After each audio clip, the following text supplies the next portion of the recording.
Hello, everyone. My name's Aaron Christensen. This is Horror 101 with Dr. AC, celebrating classic horror throughout history with new episodes every Friday night. We're wrapping up 2025 with 1995's The Day of the Beast, aka El Dia de la Bestia. Written and directed by Alex de la Iglesia, it's a ferocious blend of horror, comedy, and social satire that announced the arrival of a bold new voice in Spanish cinema. The film follows Father Angel, a priest who believes he has decoded the Book of Revelation and discovered that the Antichrist will be born in Madrid on Christmas Eve, 1995. Convinced that committing evil acts will help him commune with Satan and locate the child, Angel does his best to descend into moral chaos, with hilariously mixed results. De la Iglesia's manic and visceral filmmaking, with its aggressive camera movement and grotesque imagery, mirrors the film's anarchic worldview. Beneath its outrageous humor and splatter excess, Day of the Beast is a sharp critique of media sensationalism, religious extremism, and capitalistic emptiness. Both blasphemous and oddly sincere, the film balances nihilism with slapstick, suggesting that the end of the world might arrive not with grandeur, but with confusion, greed, and television cameras rolling. It's time for one of my favorite holiday counter-programming pieces, El Dia de la Bestia, aka The Day of the Beast from Alex de la Iglesia. And we have an incredible panel to chat about it with me. Let's bring everybody in. And let's say hello to Elena Romea. Hola, Olita. Jennifer Olson. Hello. S.A. Bradley. Hey, Feliz Navidad. And rounding out our circle, Aaron Abishan. Nothing says Christmas like the devil. And we're going to be chatting about The Day of the Beast, aka El Dia de la Bestia from 1995, celebrating its 30th anniversary. And we will be talking spoilers. So prepare yourselves, everybody. Thanks for coming on the show and welcome. This is going to be our last show of 2025, and I'm glad to be wrapping it up with this awesome movie and this awesome group of folks. Elena, beaming in from Spain proper, how did you first come to this film? Was it something that has kind of been percolating for a while, or was it something you saw 30 years ago? This was, the most successful as de la Iglesia movie. It was the one who made him famous. I was 16 years old and I went to the cinema theater to watch the movie. And everybody was really surprised with it. It was kind of, because it had all the things that were going on at the moment. Santiago Segura was an anonymous actor and he became, one of the most successful as well. So it was a very big thing here, by the way. And in all the different places that it was recorded. Well, we can have a tour if you come to Madrid, if you want. I'm looking forward to coming to Madrid. For us stateside, it took a little longer to get here, and it wasn't as big a deal. I think it's always been kind of an underground cult item. Jen, do you remember how you came to it for the first time? Oh, yeah. My first apartment was right behind a big video store called Mammoth Video. And it was back in 98. It was when there was DVDs on the walls, but then all the VHS were in the middle. And I would always peruse the VHS area more than the DVD. And I came across this VHS. And I was like, I'm going to give it a whirl. It sounds awesome. And I absolutely loved it. Unfortunately, after I returned it, somebody stole it and I didn't get to rent it again. And it took me forever to find it again. That was subtitled. Haven't we all had those movies that you're like, did I actually watch that? I mean, I know that I saw it, but I have no proof to the positive. Scott, how about you? I came to it a little bit later. I was a big Almodovar fan. And so there were a bunch of, I'd read stuff about him. And there would be other directors that were being brought up. And when this movie came out, I'm not necessarily sure how long it took before I got to see it on video, but I saw it on video. I was completely not ready for what it was because it's a very plain, poster that was on the box. And so it was just, I thought it was just going to be a regular horror movie. And I was like going, what the hell is this? So it took a little bit of time till I started getting his flavor. And once I got his flavor, then I was like going, oh, cool. Cause I was like, I wasn't sure what I thought of it when I first saw it. Cause I'm like going, okay, this is funny, but then all of a sudden it's not funny, and then it's funny again. And I wasn't sure about the tone. Like many of the movies that when I first see them and I don't like them, they become one that I really like. It's like, I don't know what you see in that girl. I don't like her. You know, it's like that kind of thing. And then you end up marrying her. Yeah, right. Aaron, I know this is always a tough question for you as to where you came to this movie for the first time. So I'm going to just shift gears a little bit. I know that you and your buddies over at Discover the Horror podcast, they actually did an episode on Alex de la Iglesia. So how did you come to Alex de la Iglesia for the first time? Well, it's funny. That's exactly how I was going to answer this question, because I don't know why. I know you a little. Yeah, that's right. His previous film, Acción Mutante, was the one that I was aware of, and I was hyper aware of it, and I'd seen it, and I loved it. And somehow this one escaped me until very recently. And it wasn't until mutual friend of the show, and my good friend and podcast co-host John Kitley was like, De la Iglesia, that I was like, okay, I gotta go back and revisit him as an entity. And I did, and that's been, I mean, whatever it was, 8 or 9 years ago that I first sort of dove down that rabbit hole, and then we dove down a little bit deeper for the podcast, and I got to see another film that I hadn't seen. But he has since become really one of my favorite directors in the world because, and I'll talk about this later, I'm sure, but his tonal sensibilities, as Scott alluded to, match mine almost note for note as far as, oh, this is really funny, and then, oh man, it's not. I came to it via either Fango's, 101 best movies you've never seen, or the Rue Morgue alternative horror list. I can't remember which one of those it was on, but I was making my way through those kind of obscure horrors, and this was on there. And like you, Scott, I didn't know quite what to make of it, because as you look at the IMDb page, it's listed as action, comedy, crime. And horror is nowhere to be mentioned. I'm like, well, how is this even a horror movie?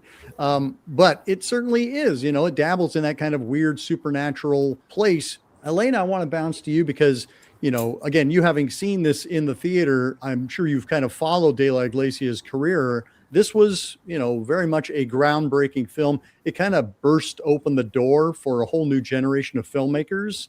I know Pedro Almodovar was key in getting Acción Mutante off the ground. Then De la Iglesia kind of like blazed a trail for a whole new generation. What's been your experience with De la Iglesia over the years? Well, I'm going to tell you about the Spanish perspective of his work, because with Acción Mutante, that was produced by Pedro Almodóvar and his brother, he showed what he could do, but this was not famous at all. But with The Day of the Beast, that also included, all the heavy metal and rock music with bands that were really, really famous here. They tried to attract some new fans to Alex de la Iglesia cinema. Also, the story is amazing. He did some other works that were really, really great that people really love. And he started working also for television. But there was kind of, changing direction, because he did a TV show, a science fiction thing, kind of weird. It was kind of tacky. And it's when he started going down, and there were some personal changes in his life also. He's now producing more than directing. He's one of the most important directors here in Spain. Also, he has produced new generations of filmmakers. He has a production company that's Poughkeepsie, that the other day they were making a movie here. Okay. Well, he's very, really, really, really famous. But I think if I look in time, that he has lost kind of the beginning, sense of humor. Now is more in the mainstream than he was, in the underground in the previous years. But okay, I think he's still a good director and he's doing good things. Sure. Yeah. I mean, 30 years later, he's certainly learned a few things along the way. But yes, there is that kind of hungry, young, looking to impress. He started off as a comic book artist and also an art director. But this is his second feature film. He knocked it out of the park. He ended up with 6 Goya Awards, which is the Spanish equivalent of the Oscar. So for this film to be kind of like as different as it is and to be as accepted as it ended up being was pretty incredible. Does anyone want to give a stab at our a synopsis, our setup for this story? It's actually a fairly simple story if you boil it down. A priest and professor has discovered through 25 years of research, he's had an epiphany moment, and he realizes when the apocalypse is going to happen, and it's today. And he has to find a way to become evil and sell his soul to the devil so that he can speak to the devil and find a way to thwart the apocalypse. And then it turns into a really gross and horrifying episode of The Three Stooges. Anti-nativity. Yeah, it's worth saying that it's happening on Christmas Eve. The whole movie takes place on Christmas Eve, which makes it, again, one of my favorite bits of holiday counter programming, but not one that people talk about as often as I would like. As I alluded, the handling for the American distribution by Trimark, it pretty much just kind of came and died on the shelf. If you didn't know to go looking for it, or if you were adventurous like Jen, you probably didn't hear about it except for through your friends. But over the years, it's become a big cult favorite. It definitely made some waves on the festival scene as well. It is counter programming. It is certainly thumbing its nose at a lot of different things. And I think that's one of the appeal for horror fans. Looking at him now, I think of him kind of like a punk rock Coffin Joe, because he's got there's this comedy, but he's also saying some stuff in a really dicey time, using genre to be able to be kind of, as you said, counter programming in a very Christian area, right? So I think in '95 is when the popular party comes in, the very conservative party that takes over in Following, Spain. Yeah. So I think it starts right around when this movie's being made. So it becomes a lot. You have a lot of things that are in this movie that are reminiscent of watching, say, our country at this point going more towards a conservatism and a more permissive state of being able to go after people who are, not towing the party line. So him making this movie is kind of ballsy, but it's also this thing that's there's a little Alex Cox in this movie as well. There's moments in here that feel like a Spanish version of Repo Man. And so I really like that he's daring in that way in the face of like some sort of political conservatism, very Christian area, and it seems like the movie is responding to that in a very funny way, and using comedy and horror to do that is great. Elena? I don't agree at all. Because, Spain is thought to be a very Christian country, but it's not. You have an image from the dictatorship years, but Franco died in the 70s, and there was an opening that started before he died. There is a part that's Christian, but in the 90s, it's not that we go to masses. It's not nothing like that. We are very modern, very open. We are not very Christian in a way, because also we have a lot of population from other religions, and we, in general, we are not a religious country. We are defined as a non-religious country in our constitution. Going to masses, being very Christian is something that is related to our grandparents. When the government changed, that it was in 1996, it changed because there was a lot of problems with corruption in the government that has been on power since the 80s.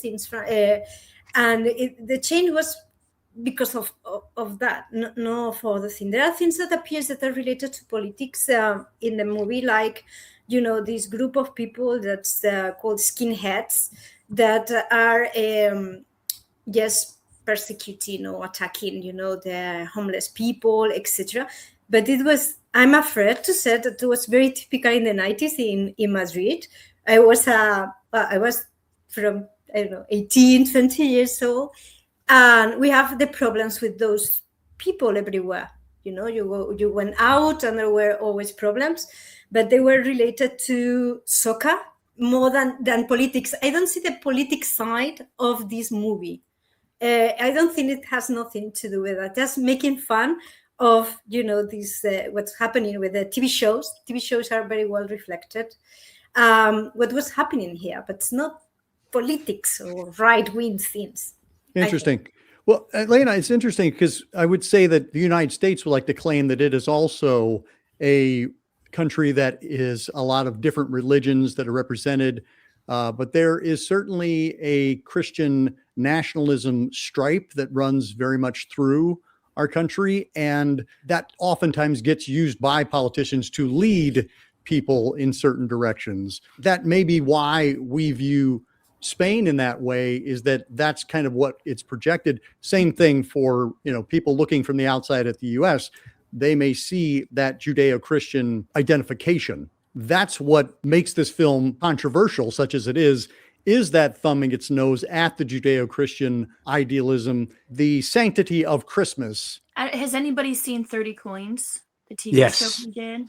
Yeah. Okay, so that's very anti-Catholic, especially. I mean, I think he is making a stand against a certain stripe of religion. I was thinking about this in general. I think that there is whatever culture you live in, however cosmopolitan and sort of fashionably atheist you are, when a figure from the religion, any of the religious traditions that have had a long history in that place, show up and then are propelled by something to behave in a way that our lead character is impelled to behave in this film, it runs counter to the logic that we expect, right? Like, if fire started to come out of the sky, the most atheistic people are still going to be like, we should probably go to church or maybe something, So that kind of feels like why this film is so controversial. And I think it shows you right out of the gate, it's one of the things that I love. There's all this symmetry in the opening shots of the film right at the beginning. It's purely symmetrical.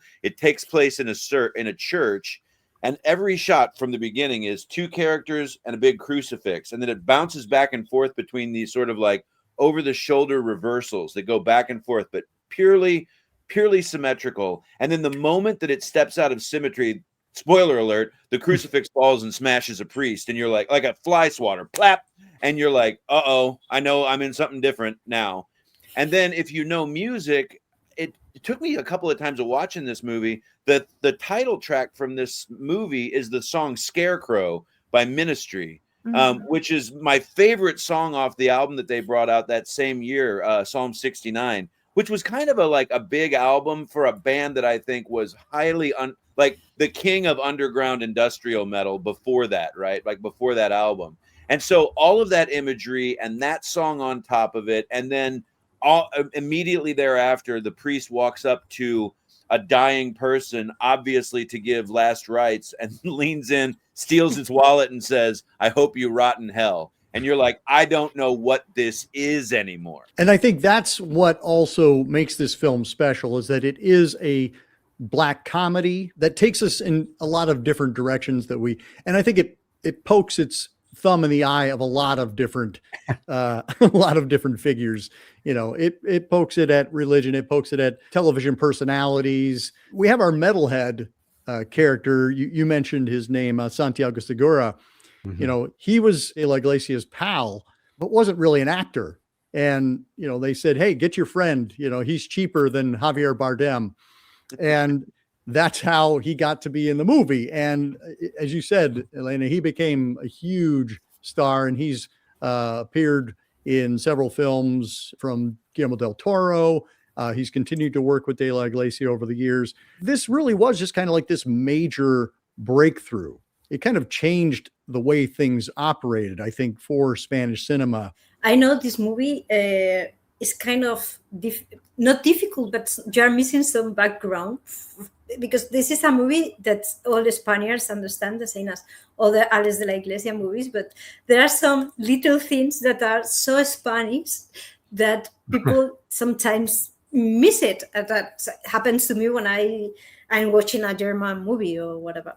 So in Spain, we didn't have something that what you call satanic panic. It's nothing like that. So when when Aaron was talking about the beginning of the process, and when it moves to the next scene in which we have Alex Angulo, that's the actor, the priest, the Raven priest, arriving to the city before entering into the music store. What Alex de la Iglesia is doing there is paying tribute to, I don't know if you're familiar with a Spanish director that is called Berlanga, and also with a Spanish actor that's called Paco Martinez Soria. He was always playing the person who arrives from the country to the big city.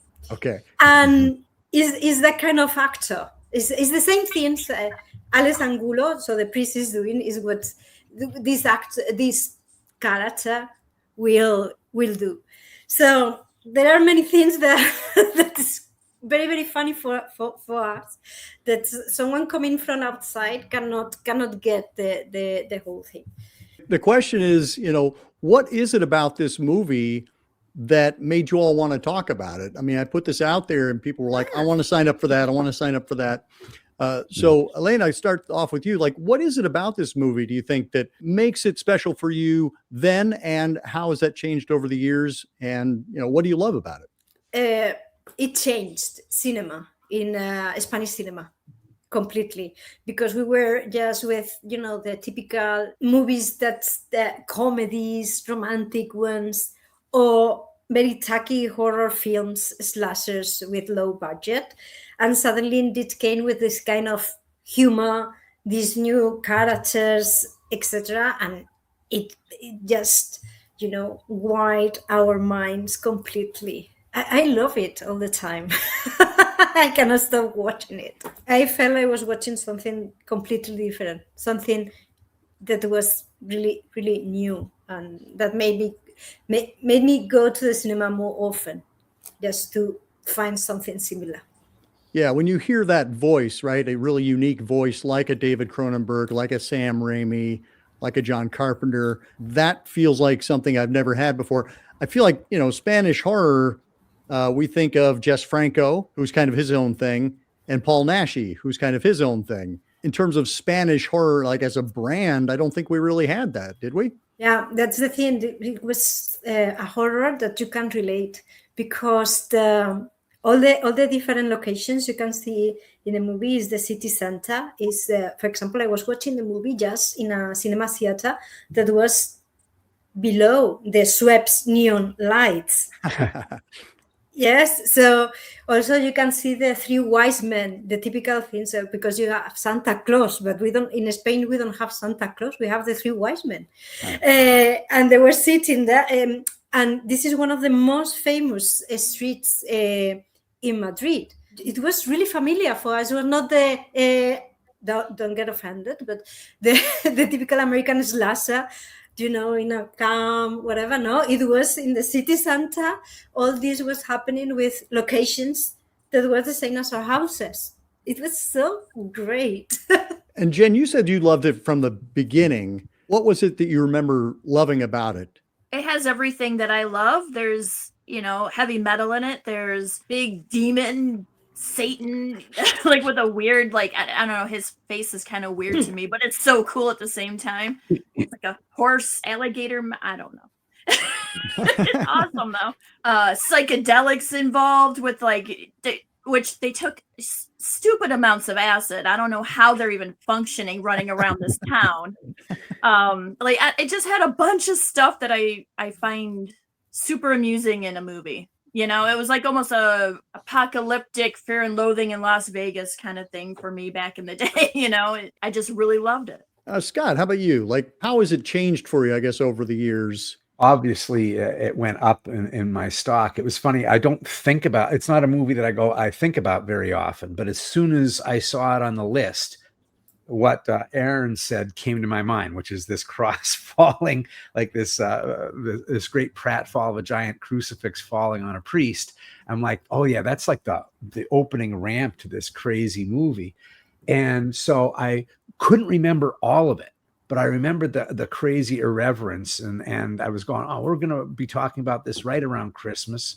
And we're going to be, the three unwise men. This is the story of the three unwise men walking through this.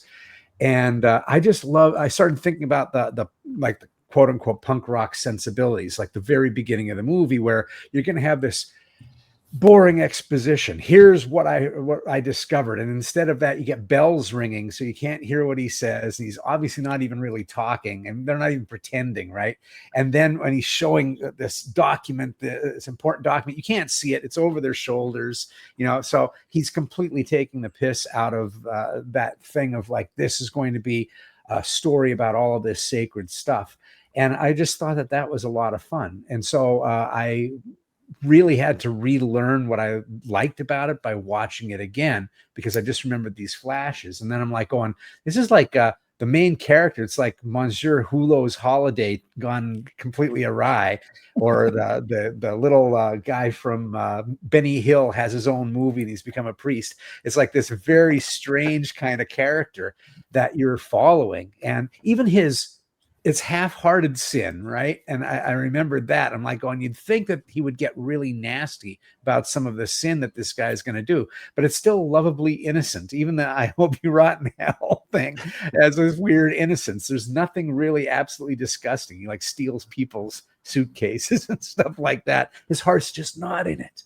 I don't know if we mentioned that, but like the idea is that this priest has to commit as much sin as possible so that he can sell his soul to the devil. And when he comes face to face with the devil, he's going to kill him, deal with him in some way. Bargain with him. Because the Antichrist is scheduled to be born on Christmas Eve in 1995 in Madrid. And I love that he has this kind of wacky numerological pseudoscience that has led him to this conclusion. And the best thing he can think to do is to reach out to this TV personality, Kavan. He's going to be the guy who's going to lead me to this path, because he's written a book. So obviously he knows what he's talking about. For me, most of my favorite stuff is horror and genre. And so it's like, if you give me a choice between two meals, and one of them's a like vaguely okay buffet, and one of them is one plate of a single thing, I'm going to go with the buffet every time, right? Even if the plate of one thing is well done, because I like a lot of different things. And this movie does that. It does a great job. And as I mentioned early on, I love tonal shifts. A film that only has one tone, which I think has become kind of fashionable in modern horror, to say, okay, we're going to give you a little bit of introduction, and then we're going to elevate everything to this almost unspeakable single note that plays for an hour and a half. And then we're going to end the film, and that's it. This film bounces back and forth effortlessly between comedy and tragedy, so much so that you're sometimes not even sure where you're at. And I think so Mel Brooks said, I think famously, he said the difference between comedy and tragedy is when I cut my finger, and comedy is when you fall down a manhole and die. And I think that it does such an impeccable job of shifting you in and out of, I'm watching these literal three bumbling idiots do the most idiotic when they're hanging from that building, and you're like, what are you idiots doing? You kind of forget, Jen, that you mentioned that they take a Ken Kesey dose of LSD before it's all over. Or something. Yeah, but you're like, you're watching this and you're like, I don't even know what's going to happen next, but it's going to be fun, and then it's going to be horrific. And my nervous system just can't quite even keep up. And I love it when a film does that, and it does it in such a great way that, I mean, the teaspoonful of sugar that comes with the medicine in this film is effortless. It's whatever message is being delivered, it is not being delivered in a way that's like lecturing you. It is really just a pleasure to go through the experience of this film. And also, like you said, Jen, it's cool. It has all the stuff I want. It's got devils and metal, and it's cool too. It's just a really cool film for me. Also, I mean, the reason why it got as many awards as it got at the Goyas is that it's a really well-made movie on a very tight budget, but you've got great performances, I think, across the board. I love the woman who plays his mom, Tenele Pavez. Terele Pavez. She did with Alex de la Iglesia also a movie that in Spanish is called Mi Gran Noche. I don't remember the Spanish title. The English title. And she got a Goya award, and everybody was very happy. And so, but Terele Pavez is very, very famous on TV, on cinema, on theater here in Spain. One of the greatest. actresses. Yeah. Yeah, I mean, she has continued to work with him. She's in Witching and Bitching, Commonwealth, aka La Comunidad. She's fantastic, but also Santiago Segura, Alex Angulo, Armando de la Raza, who plays her TV personality. All three of them, all the entire cast is so excellent in terms of connecting with each other, sending that energy back and forth. They are like all great comedy teams. They are aggressive toward each other, but then they connect with each other toward a common goal. All of the things that go into this movie, and it's done with such confidence. When you see a director who is taking things in a different direction, but they do it with such confidence that you're willing to go along with it. I brought up Raimi, I brought up Cronenberg. You know, these are different visions than we've seen before, but they're being told in a way that we're like, okay, let's see what you got, kid. In terms of Alex de la Iglesia's body of work, this kind of launched things for him. This immediately made me want to watch his follow-up film, Perdita Durango, 1997. That also got a very nice release recently from Severin Films. I was watching the UHD release for this film, and it has an 80-minute documentary. Who is this De La Iglesia? I think this is a great way to kind of get in either this or Acción Mutante. I think the thing that gets me with Iglesias, De La Iglesias, is his use of the frame. Like there's a million things that can be going on, and you can go back and take a look at these shots, especially in like in Day of the Beast. It would be like the metal the venue hell, where if you watch, there's all this crazy stuff that's going on. I always think of like Acción Mutante. There's a moment on the ship where the beast, the pet, is trying to get out from the bottom, and there's the guy in the spaceship thing that floats him around, and there's people battling, all this stuff. There's like 8 different pieces of action happening at the same time, and the frame's not moving. He just lets everything happen right in there. And there's Perdita Durango has the bar sequence in there where they're inside of a bar. And it's one of the very few times that I've watched a movie where I go, that feels like a real bar. Like everybody in there, it feels absolutely like you can smell the spill on the ground and stuff like that. And I think that mise en scène that he does is really astonishing to me. And I think about how he packs everything. The scenes, the frames, everything is really packed full, and there's no meat left on the bone when he's done. So he just goes completely all out.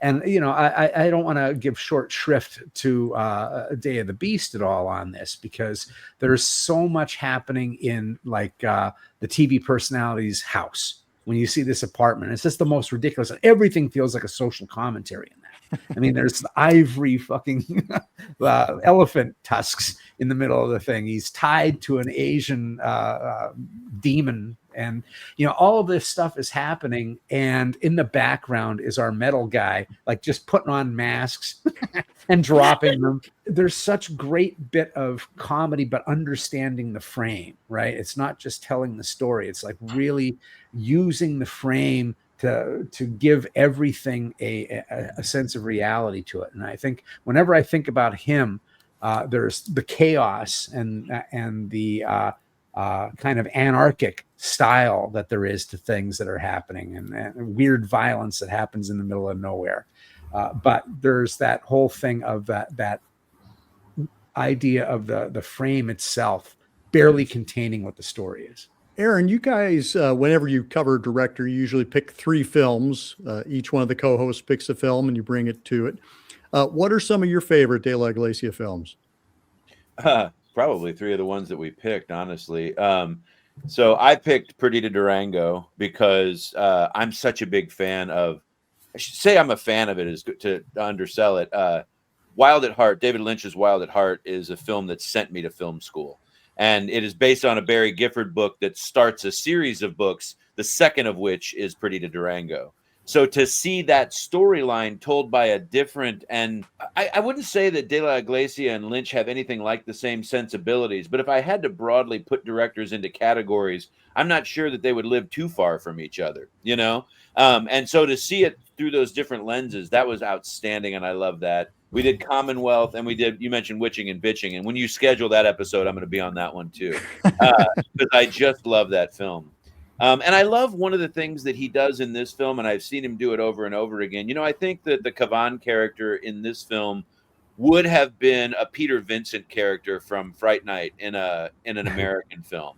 He would have been called on for expertise that he didn't have. It was unearned, and we found that out through the plot of the film. And then there's a redemption cycle. And this is almost exactly the opposite of that, or that on its side. He's called on for expertise that he kind of vaguely has, but he's so busy being disinterested in it. But then as soon as he realizes it's real, he's all on board. And then the end of this film, spoiler alert, is a real anti-redemption cycle. It really says, you can save the world and still be a vagrant by the end of the process. And I love that arc. And I don't think that that's uncommon for the De La Iglesia films that I've seen, for him to say, you're going to be given much more complex characters. And even if everything kind of works out, it might not work out for you. Elena, what are some highlights for you from Iglesias' career? I think he can portray perfectly well the Spanish sense of looking at life, because what Scott said, that it was chaotic, anarchist, and whatever, is our way of living. Those situations, okay, without the drugs or the satanic thing going on, but this the way we have relationship with people. It's very chaotic. You talk to everybody comes to your house, you go to have lunch or dinner to others' houses, our way of being. So I think he portrays quite well all the greedy, for example, in the Commonwealth, he portrays perfectly well the greed personality of Spaniards, some of them. He knows how to do that with a lot of sense of humor, making you identify with what's going on there. So it's kind of absurd what's happening, but it can happen in a way. So that's what I like. That's what I would highlight, and it's something that I think, in my opinion, he has lost in the last years. But we still have the previous works. What would you say are like your top three? Well, I will say this one, The Day of the Beast. My favorite is Muertos de Risa, that I think it was translated as Dying of Laughter. That's the story of two comedians. There's also Santiago Segura, and I don't remember the name of the other actor, who had a career as comedians, and they separate, and they are very cruel to the others. I will also say The Commonwealth. That's quite good. So, and Crimen Perfecto as well. I don't know which one. I have to choose. You could squeeze in a top 4 or 5. Absolutely. Yeah. The Ballad of the Sad Trumpet, which was translated here as The Last Circus. That was one that I revisited recently. I was like, wow, this is such great scope to it. But again, also very idiosyncratic in terms of the story that it's telling. Jen, how about you? What are some favorites from De La Iglesias' CV? Well, this one, Day of the Beast, Perdita Durango.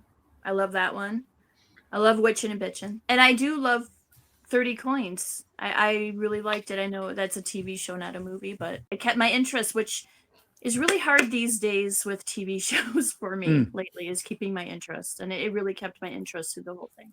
Yeah, when I was at the Brussels International Film Festival, where Day of the Beast actually won the Golden Raven Award when it premiered there, I got to see As Luck Would Have It. It's not a horror film, but the premise is that there is a person who falls off the roof, and he lands on top, and he gets a spike through the back of his head, which paralyzes him. He can't move, because if he moves, he'll die. And so the whole movie just takes place with him on top of the roof with his spike in his head, and everybody coming up to visit him sending messages down. And it's really absurd, but it's also really funny. It's also really moving and touching. And I think that is kind of what Aaron was alluding to, what all of you have alluded to. It is his weird alchemy of putting all of these elements in a way that feels authentic and entertaining. It doesn't feel like he's straining at any point, trying to get a message across, or straining in terms of trying to get the comedy across. The effortlessness of it, I think, is what's deceiving. Oh, you mixed all these things together. Yeah, And I'd like to see you do the same. I call it the Hamilton effect. You watch Hamilton, the musical. Oh yeah, that was really good. And then you think about it on paper and you go, wait, you're going to do a multicultural cast telling the story of the founding fathers through rap and hip hop. That is impossible. That can't be done. And I feel like the same thing is true here. You're like, oh yeah, it's a story of a priest who's going to go out and commit sins so that he can meet the devil and stop the apocalypse. And that's a comedy? Okay. And it's a horror film and it's an action film? Oh, okay. On paper, they all sound like bad ideas. They sound like posters for what was that movie with Robert Downey Jr., Tropic Thunder? It's like they're like Tropic Thunder posters, and I'm like, you got to be kidding me. And then you watch them, and you're like, going, holy cow, this actually works. You alluded to the TV personality and the anarchic piece, and why, even if I was off base on the politics of it, it feels so much like the kind of Repo Man kind of thing going on, where he goes into the 24-hour market right after the guys who they may be skinheads, but they're dressed like middle-aged guys that are businessmen. Yeah. I mean, the guys that are beating people up don't look like punk rockers. They don't look like skinheads. They look like the guy who would vote to in the HOA to keep people from putting, something up in their yard.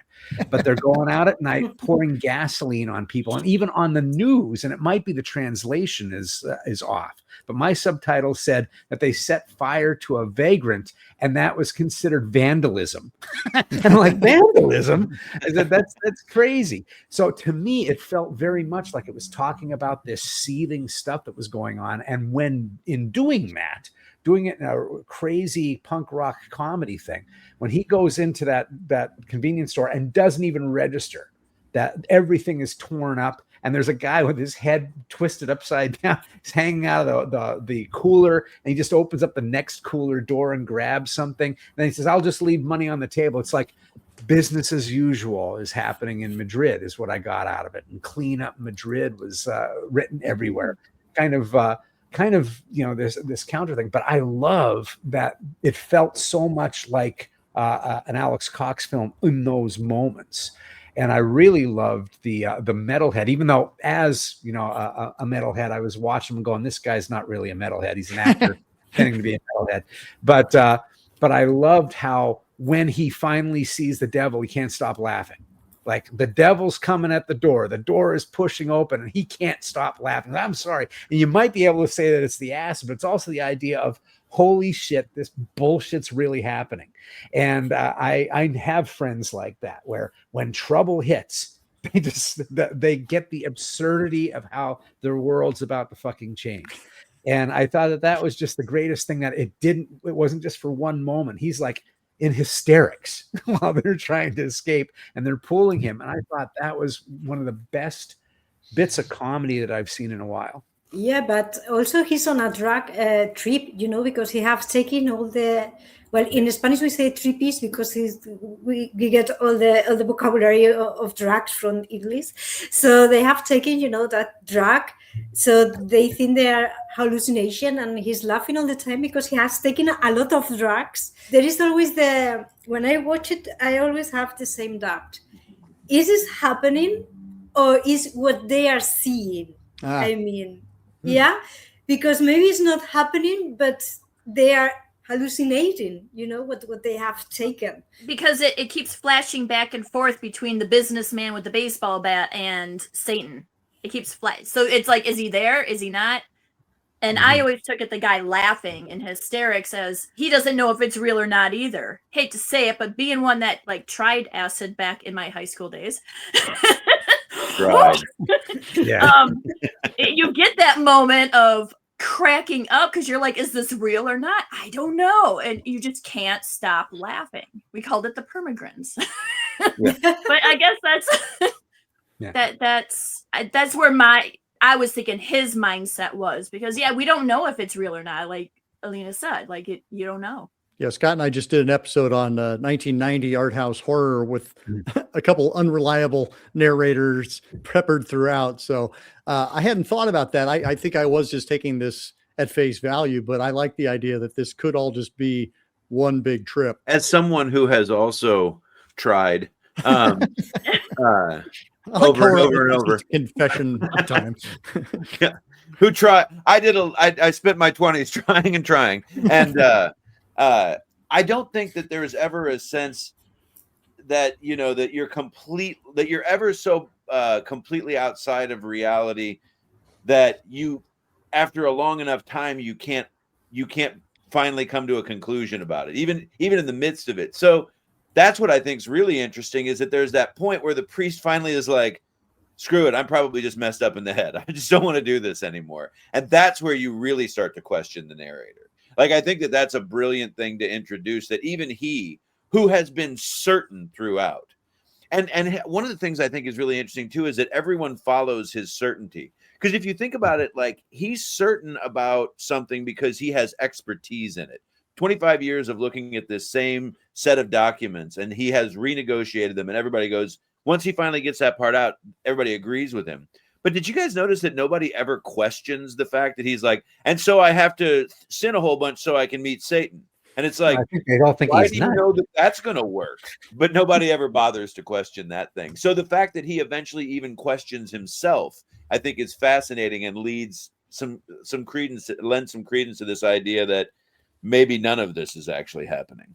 There was something that jumped out at me at this most recent viewing. De La Iglesia is clearly a horror fan. You see a lot of, kind of nods to things. When he pulls out the pieces out of the fire, the letters, Yeah. and they spell out, "This is not a game." Rosemary's Baby. Yeah. That's, I was like, that hadn't clicked for me before. If it had, I'd forgotten about it.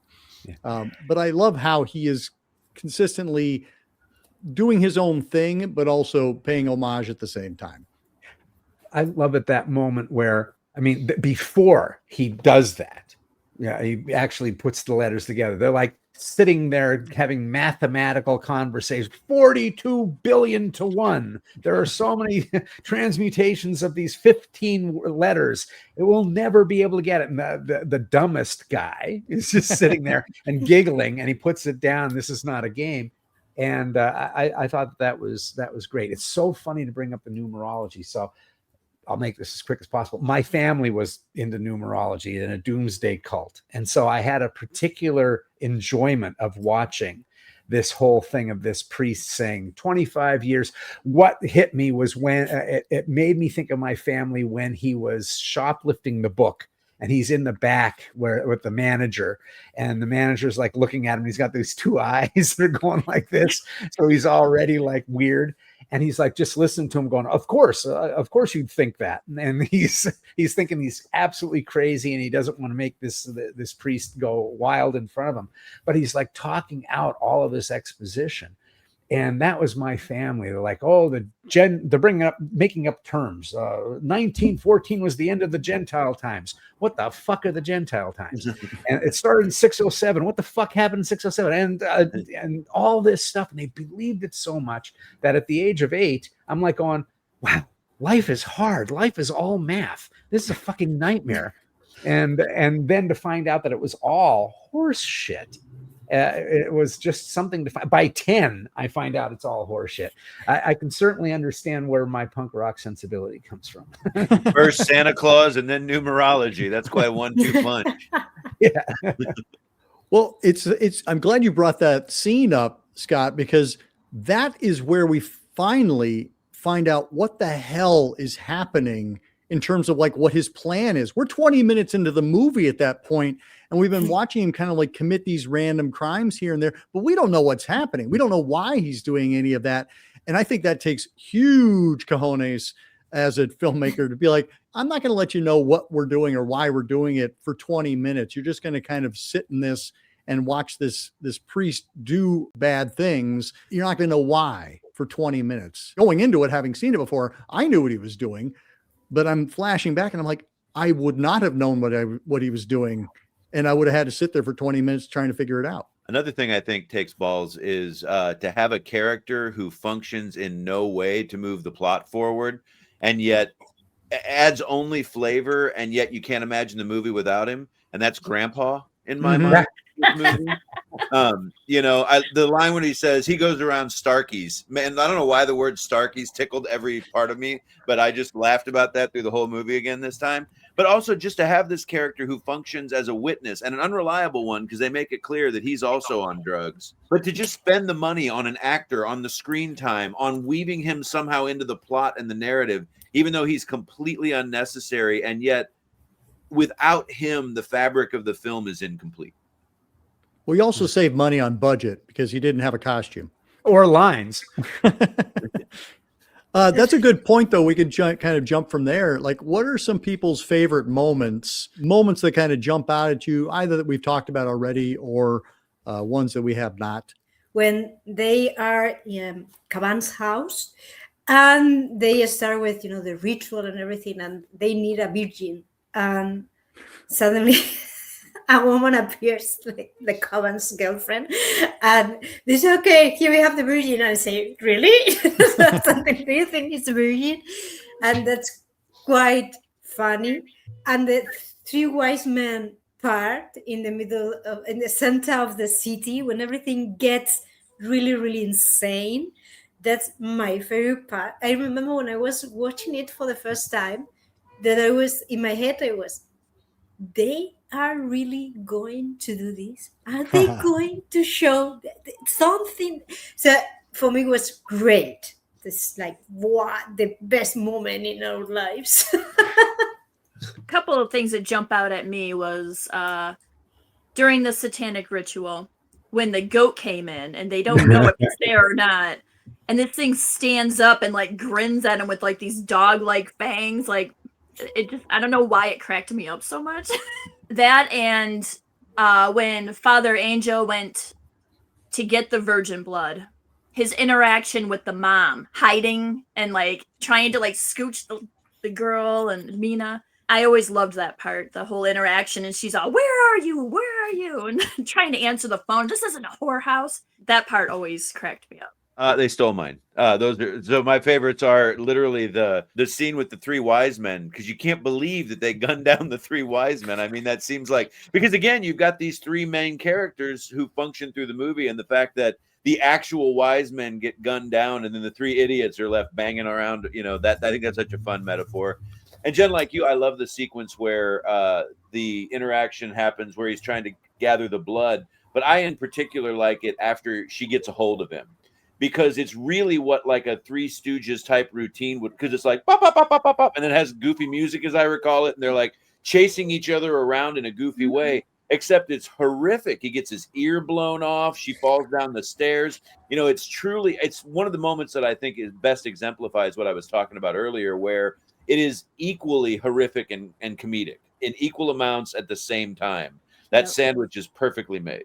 I was going to say about the fight between the priest and the mom. I love the arc of the mom, where there's this foreshadowing early on where she's like, you open up the door at night, and he was dressed as a priest. It could have been a costume. Look at our neighborhood. There's whores and blacks and homeless and drug dealers and stuff like that. She says, if he'd have done that with me, I'd have blown his balls off with a shotgun.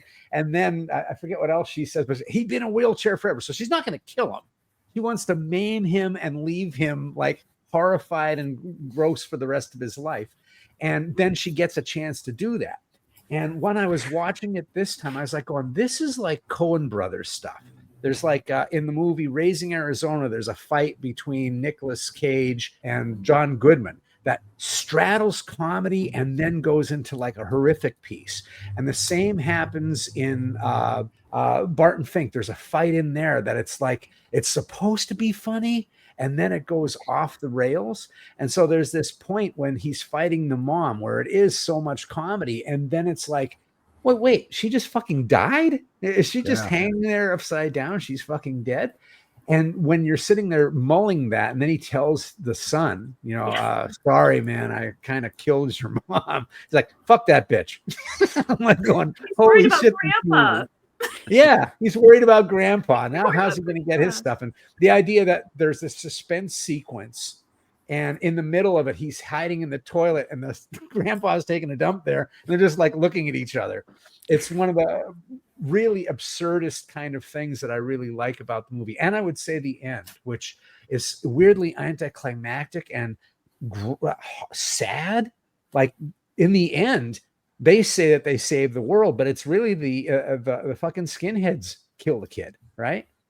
So they shoot it, not him. And so there's like this weird kind of message that's there, whether it's supposed to be there or not, that I was like, on damn, what we're seeing, usually a great victory, right? You're used to the Spielbergian, everything's going to go up, we're going to go on top of this big building, everything's been going this skyscraper, there's going to be explosions and fireworks, and they're going to persevere at the end. And instead gets gasoline dumped on him, half his face is burnt off, the priest is just like laying there, and a bunch of people who are homeless are just gunned down. We don't know anything about them.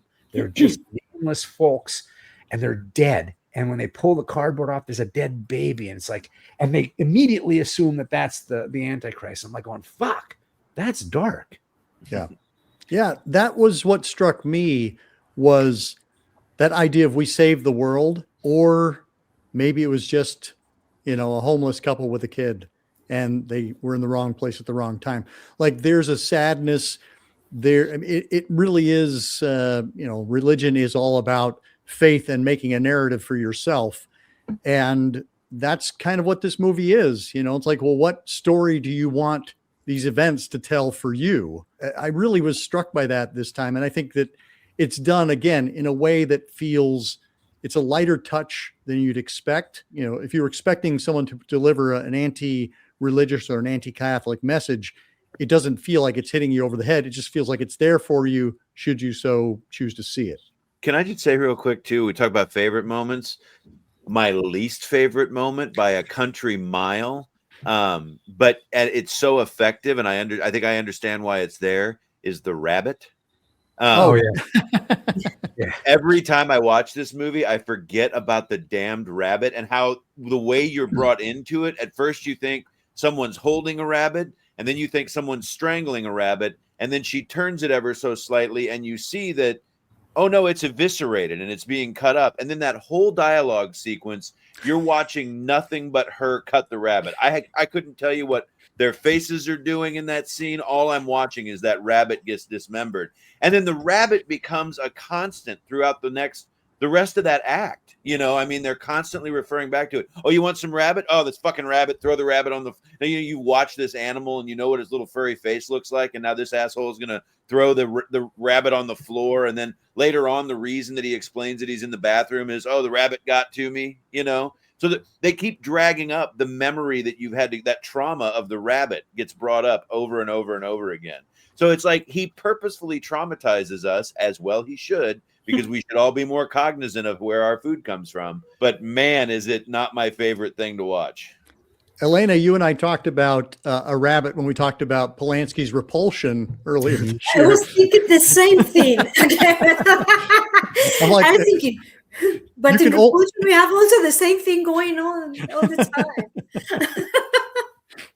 This will be a common theme for every panel you're on. We have to mention the fact that there's a rabbit or there's not a rabbit. Rabbits have a hard road to hoe, man. Now that I know you say that out loud, I think Necromantic, there's a rabbit. You've got Holy Mountain, right? Or it's one of the Jodorowsky films where they just killed about 500,000 rabbits. But they'll keep making more. Yeah. Watership Down. Oh. Well, cool. Well, let's circle back around and talk about our final thoughts on Day of the Beast, celebrating its 30th anniversary.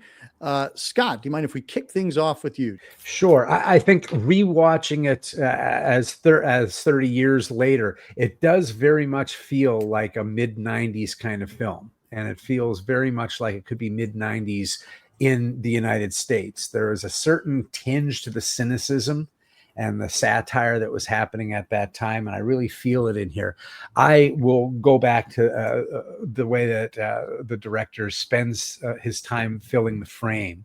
I really love the storytelling style. I like how it's anarchic. And the very things that used to bother me about it, or initially bothered me about it, are the things that draw me back. I brought up the Coen brothers before, and I'll say the same thing, like The Big Lebowski. First time I saw that movie, I was like, well, that's not for me. That's a real miss.